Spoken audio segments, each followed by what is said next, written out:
Well, I'm back to play the bamboo a little bit more for you today. Yes, there's bamboo here. The mouthpiece of a clarinet is the same for the saxophone. A lot of instruments. And it uses a piece of bamboo. So the sound is made by the reed vibrating against this plastic piece. So it's a woodwind, but so is the flute. So is the silver transverse flute. And any instrument that does not use a piece of vibrating material and is a solid chamber with air pulsing through it is a flute. So this class of instruments, these are called the reeds in the West, and it's a totally different tradition.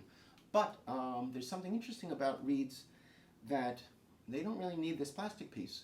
You can put two reeds back to back and they will vibrate. You have an oboe, you have a bassoon. So it's ironic how important bamboo is to the Western modern orchestra. So it is critical to Asian instruments as well. And as you know, I'm a shakuhachi player and collector. So I wanted to talk a little bit about what's a woodwind. A woodwind, well, it's made out of wood. What you're hearing is the sound of the wind, the sound of your breath.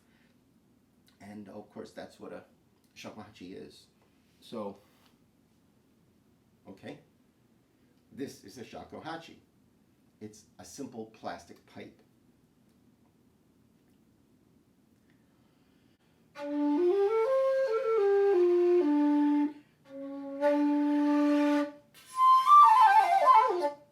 And it plays quite nicely.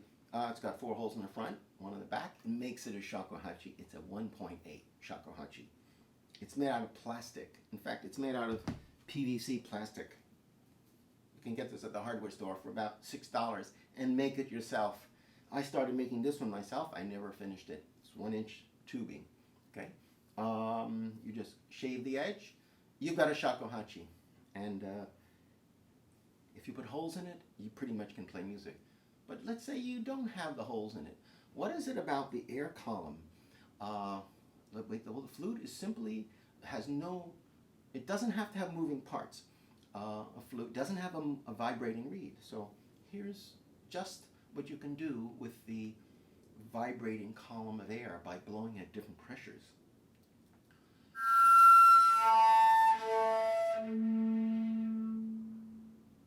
And in the shakuhachi world, we bend our head.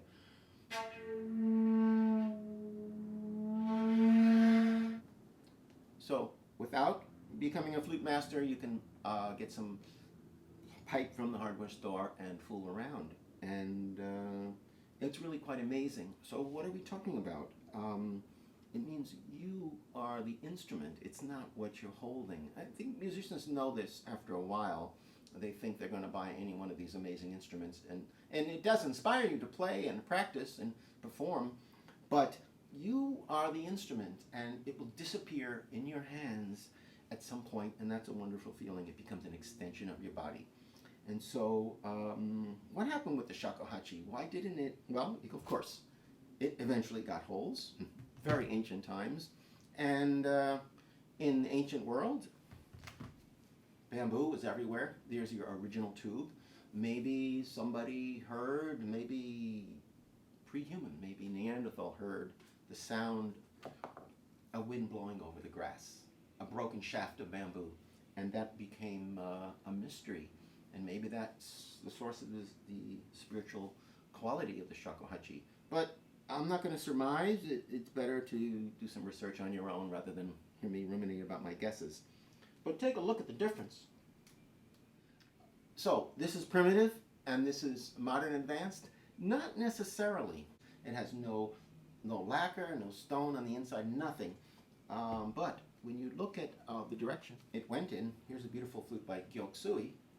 See, it's become stronger, more solid, and plays very nicely.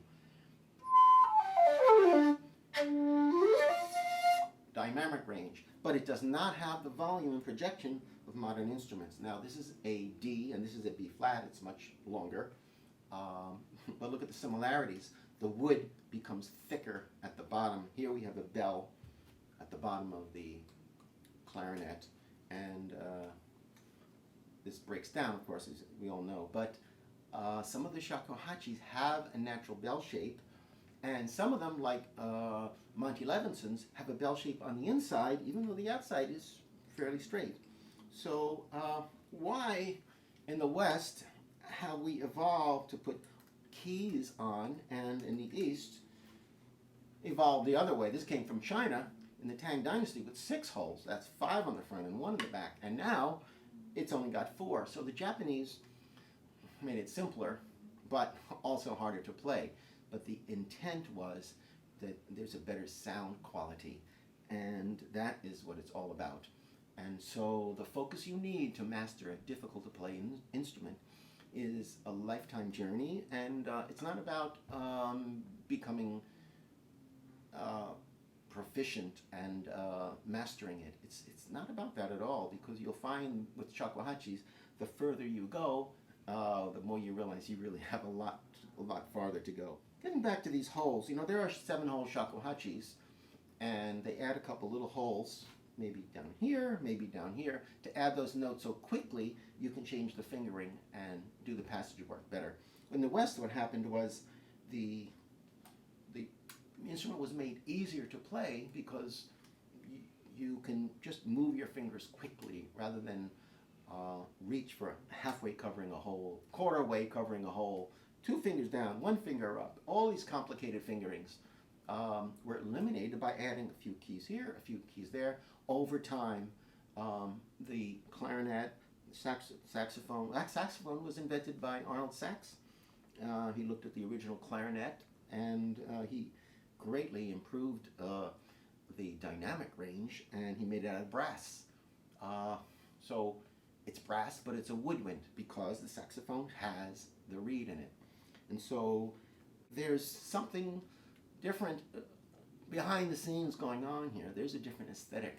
The clarinet, which you can tell probably just from just a few notes, I cannot play.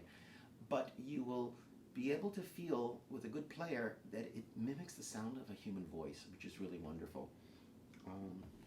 The shakuhachi, on the other hand, sounds like a piece of bamboo. It will never sound like the human voice. It will never sound like the wind.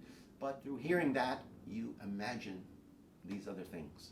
And so it's a different approach to music, a different approach to sound.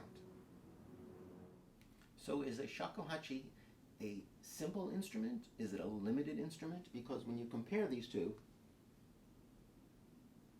obviously you can play amazing things on this, and not so easy to play on this. In terms of the notes and how one note follows another, strange changes, you will have to do it all on your own. If you learn how to play the shakuhachi, you'll be partially covering this hole, having some fingers down, kind of, and your head down, kind of, and you'll be using your ear to tune for every note. You won't just be able to hold your head in position and blow. And but on the other hand, you will create a wonderful sound that is unique to you, and as you master it, you'll get a sound that no other instrument can produce. So what about those in-between notes? Well, the Western scale is this is a G.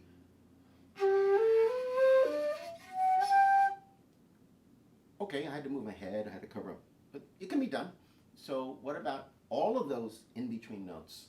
Those are the half steps of the notes. Or on the piano, they would be the black keys. White, black, white, black, white, white, white, black, white. You see, if you just play the black keys, it's a pentatonic scale, and we have a pentatonic scale. And it always sounds nice. In fact, children can play on those black keys and won't be as annoying. So, what about the in-between notes? On the shakuhachi, you move your head.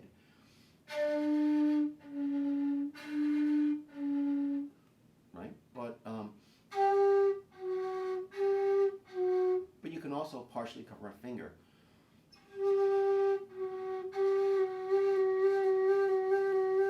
Sounds not so clear. It'd be clearer if you drilled a hole, in fact, and put a key to cover that hole when you were used. So there you go. That's how we go in that direction. So a chromatic scale.